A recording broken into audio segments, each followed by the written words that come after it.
Hello everybody, JSZetsu here, and today we're going to be reviewing our first ever game on this channel, a game known as Sonic Frontiers. It's the newest addition to the Sonic game catalog, which follows the trend of an open world RPG. This information brought excitement to many people such as myself. Sonic freely running through an expressive landscape with many things to explore, and not only that, he gives hands in the process? Upon the release of this game, it has received much praise from many. Some even label it a masterpiece, but is it deserving of such a title? Let's find out together on this episode of, Actually, I never came up with a name for these reviews now, did I? As you may know from the trailers revolving around this game, Sonic finds himself in a new land, which now has his friends trapped. Not only that, there are new mechanized threats that terrorize this land and its inhabitants. To beat them, Sonic must find and use the power of the Chaos Emeralds, which he unlocks by going through the familiar but bizarre stages of cyberspace. He must keep moving forward if he ever wants to save the day once again. Now, this concept is quite unique.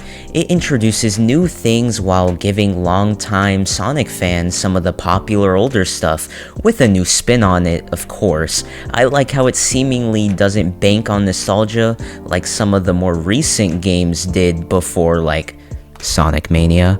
I feel like the threats this time around are more menacing and actually provide some scary stakes, albeit one of the biggest stakes were eventually overturned by the usual power of friendship shtick that anime is known for. This is disappointing, especially since it gave the player something to worry about as they went farther into the game. Though, speaking of friendship, the game actually does establish the relationship between Sonic and his friends. In fact, you could say the writers put a lot more effort into characterization. About time, giving each character goals and beliefs. There's some emotional moments that could have been executed better, but was alright for the most part.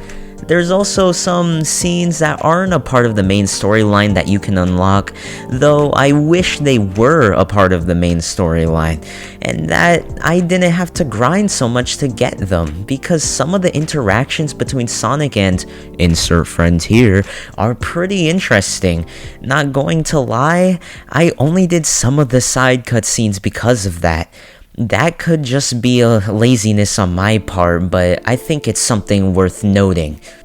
As you progress through the story, you also learn about cyberspace and the islands you visit. It was pretty interesting for the most part, but I was the most interested in a particular piece of lore regarding one of the most iconic things in Sonic. I love that they actually expanded on it. I felt like it was long overdue, but I'm still happy it happened nevertheless. Anyways, with each island you have to fight a boss. Honestly, I consider the boss battles the best part of the game by far. Each boss has its own OST, which really sets the mood. Seriously, the OSTs are beautiful in this game. Once again, SEGA makes bangers on top of bangers. It only gets more hype as you get through each boss. Almost none of the bosses disappointed except for the final one, unfortunately. At least in my opinion. I felt like there should have been more in the finale to close off the game. But hey, at least you'll enjoy all the other ones before then. And as far as the world goes in this game, it was open enough to where I could enjoy running through the vast wilderness, but sometimes I feel like the game has trouble loading some of the world in because I'd randomly crash into rocks that only appear right after. This could be a computer problem since I did play on PC, but it still broke the immersion. Next, let's talk about the many things you can do in this game, which could be overwhelming for a casual player. There's map unlocking puzzles, which do vary in quality. There are a variety of enemies to encounter, which do require different methods and ways to combat each one with a combat system that's rather cute. In the beginning, it lacks a lot of flavor, but it gets more complex as you level up and unlock more skills on the small skill tree. There's the notorious fishing minigame that you can play to help you get the required items needed to progress through the game. One of the things I absolutely despise, though, is the Starfall event. It occasionally happens throughout the game, and it can help you get some items, but I find it absolutely grating that there is a slot machine at the top of my screen that I can't get off. This could be just a me thing, but considering that there is a lot of obstacles, puzzles, and enemies spread out through the map, the slot machine makes it hard to see what's happening around me sometimes. In fact, I died a couple times because of it, but I digress. Now, to wrap it all up, Sonic Frontiers is a big step for SEGA.